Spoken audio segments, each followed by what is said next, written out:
मुसलमान था जो छोड़कर भाग रहे थे, जो छोड़कर भाग रहे थे वो मुसलमान नहीं थे, वो मुसलमान थे ही नहीं। कुरान ने कहा ना यहूदी और नसारा तुम्हारे दोस्त हो ही नहीं सकते। अगर तुम इससे दोस्ती करोगे तो तुम इनमें से हो जाओगे। जब कुरान ने पैगाम दे दिया, अब जो भी उस पैगाम पर अमल करेगा वही सच्चा मुसलमान होगा, और जो सच्चा मुसलमान होगा वो यहूदी और नसारा से दोस्ती नहीं करेगा, वो यहूदी और नसारा से दोस्ती नहीं करेगा। फिर दूसरी बात, सोशल मीडिया पे आ रही है कि हमारा तो ईरान का लीडर गया है, फिर ये हिंदुस्तान वाले क्यों रैलियां निकाल रहे हैं, ये क्यों एहतजाज कर रहे हैं, ये तो मुल्क के गद्दार है, ये तो मुल्क के गद्दार है, वो तो ईरान का था, ईरान वालों को चाहिए एहतजाज करे, ये ना करे। मैंने कहा सरकार बात तुम्हारी सही है, लेकिन हमारी भी एक दलील सुनते जाइएगा। हमने कभी मुल्क और चेहरा देखकर किसी की हिमायत नहीं की है। अगर बेदार है तो मुतवज्जो रहिएगा, हमने कभी चेहरा और मुल्क देखकर कभी किसी की हिमायत नहीं की है, बल्कि हमने तो ये देखा जो हक पर होगा हम उसके साथ होंगे, जो हक पर होगा हम उसके साथ होंगे। चले आज ईरान की बात है, तुम कह रहे हो कल फिलिस्तीन में मारे जा रहे थे, कोई शिया नहीं था, हम तो कल भी उनके साथ खड़े थे।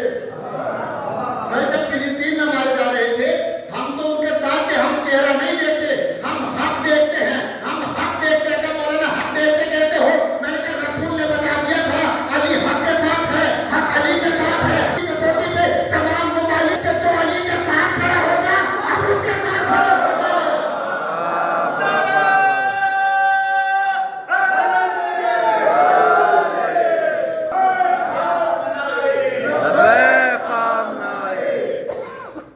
हमें तो रसूल ने कसौटी दी है, हम तो उसी कसौटी पे सबको रखते हैं, जो हक पे होगा हम तो उसके साथ हैं।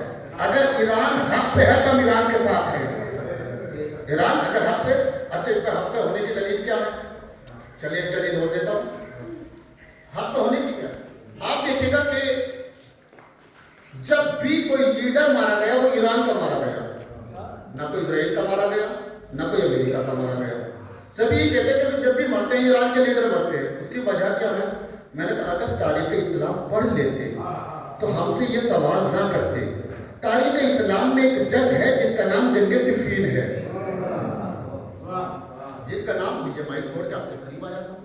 एक जंग है जिसका नाम जंग सिफ़ीन, वो दो शख्सियतों के दरमियान हुई है, एक फकीर शाम, एक अमीर शाम, एक अमीर कायनात, एक फकीर शाम, इन दोनों के दरमियान हुई। आप इस जंग की हिस्ट्री जब पढ़ेंगे तो आपको नजर आएगा कि जब फकीर शाम की जानिब से होता था तो फकीर शाम का एक मामूल था। मामूल क्या था कि वो जंगी लिबास अपने फौजियों को पहनाता था, खुद छिप जाता था। इससे सुथरे लफ्ज़ मेरे पास नहीं है, इससे सुथरे लफ्ज़ मेरे पास नहीं है। क्या था? फकीर शाम का एक मामूल था, वो जंगी लिबास फौजियों का पहनाता था, खुद छिप जाता था। क्यों? कर इसलिए कि जो मारे जाए तो फौजी मारे जाए, मैं बचा रहूं। लेकिन अली का मामूल अलग था, अली लिबास जंगी खुद पहनते थे, फौज को पीछे रखते थे। क्यों? कर जो बीतनी है अली पे बीत जाए, मेरा सिपाही बच जाए। अब भी अल्लाह जाने आप खामोश है तो क्यों खामोश है? भाई यही वजह है। हमने देखा ईरान के लीडर मारे गए, दूसरे ममालिक के लीडर बचे रहेगा। क्यों? कहीं ये कि वो फकीर शाम की कसौटी पे चलते हैं, मेरा लश्कर तो मारा जाए हम बचे रहे। लेकिन ईरान ने कहा हम अली वाले हैं, हम खुद तो मिल सकते हैं, फौज को मिलकर नहीं दे सकते।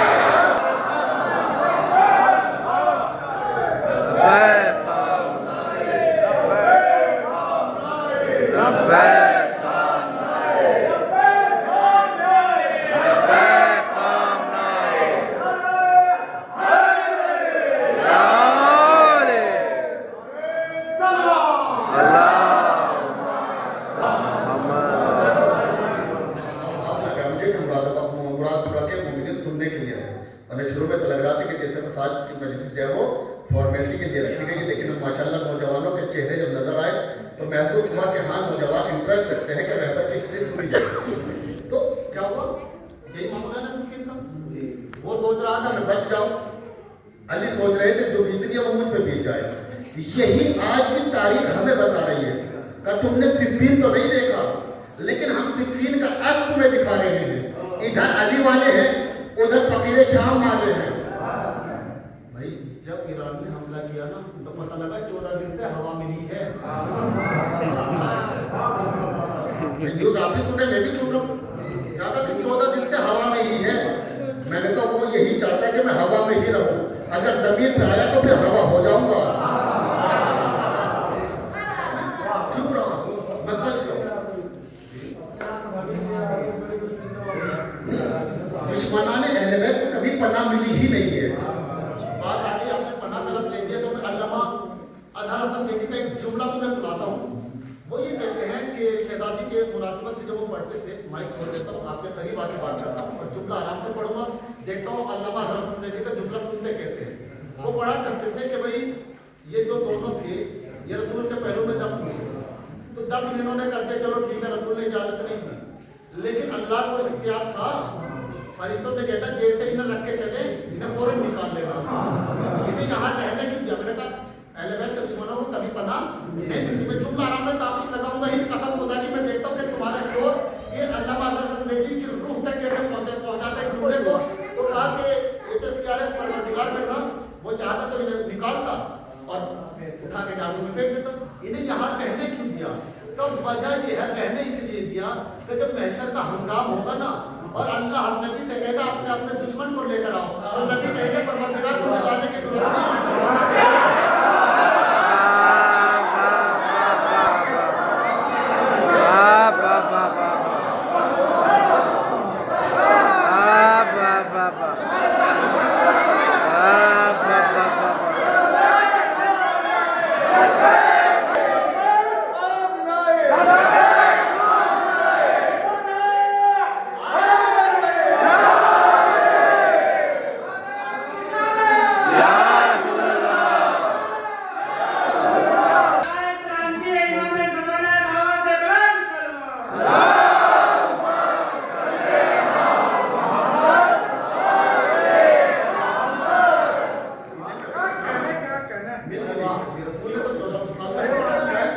जब भी परवरदिगार कहेगा उठा के दिखा दूंगा मेरे दुश्मन ये है।